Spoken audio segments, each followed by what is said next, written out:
wato wani shahararren jarumi ne wanda aka fi sani da Abubakar Jarimi da kuke kallo a cikin wannan fim gawurtacce mai suna Rabu Tasha. Wato ga su dai nan dai mun zo location ne muke ganin irin ƙoƙarin da suke taka da irin rawar da suke taka domin kai isar da saƙo ga 'yan kallo.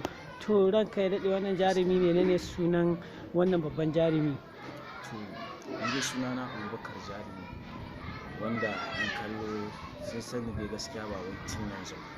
So kuma gashi Allah ya kawo wani gawurtaccen aiki wanda muka fito yinsa mai suna Rabu Tasha, wanda kuma ina ganin cewar in Allah ya da a cikin wannan shiri za a ƙawatar da mutane, sannan kuma da akwai faɗakarwa da sannan da nasiha a ciki, sannan kuma mutane da Allah in sun gani sun fahimta ya kamata a ce a aiki da abin da aka gani a ciki na kansalewa ne, in kuma na samun na ci gaba ne ya kamata a ce yan uwa masu kallon mu zamto cewar kun ɗauki ɗabi'u irin waɗanda ake nunawa.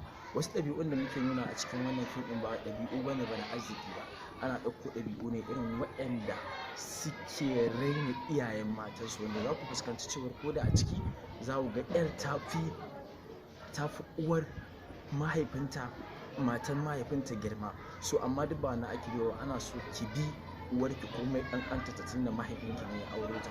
So mu dai mun kawo wannan shiri ne ba don ku ba, saboda ya ƙawatar da al'umma sannan kuma ya faɗakarwa a cikin mutane. Gaskiya ne.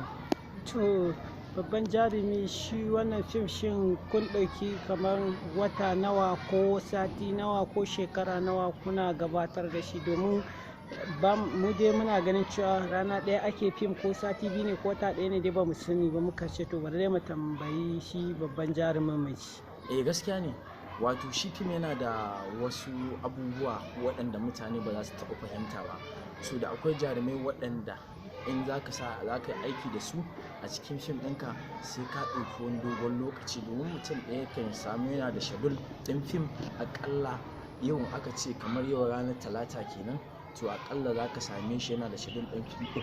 So ba zai samu damar zuwa naka ba, amma kuma a cikin wa'annan time zai zo ɗaya waɗanda su kuma wannan lokacin shine free a wajen su. So wannan shi yake kai wani lokaci da za a ga an ce wai ba a gama fim ba. Amma fim kowane irin fim ne akan iya gama shi, in dai ba series ba akan iya gama shi a sati ɗaya, wani ma kwana 3. Ya yi danganci da yanayin labarin da tsawon labarin da kuma yawan artist ɗin da yake ciki da kuma artist ɗin in manyan jarumai ne, so in kuma ƙananan jarumai ne da akan iya samun wa'annan tsaikon daga ciki. To gaskiya ne, kuna kallon wannan tattaunawa daga bakin babban jarumin nan wato Abubakar Jarimi daga gidan TV wato mai suna Afra TV. Ku ci gaba da kallon wannan gidan TV wato Afra TV. Afra TV insha Allah za ku ci gaba da ganin irin wa'annan tattaunawa da shahararrun jigajigan Kannywood wato 'yan wasan fina-finan Hausa. Insha Allah mun gode Abubakar. Ni ma na gode.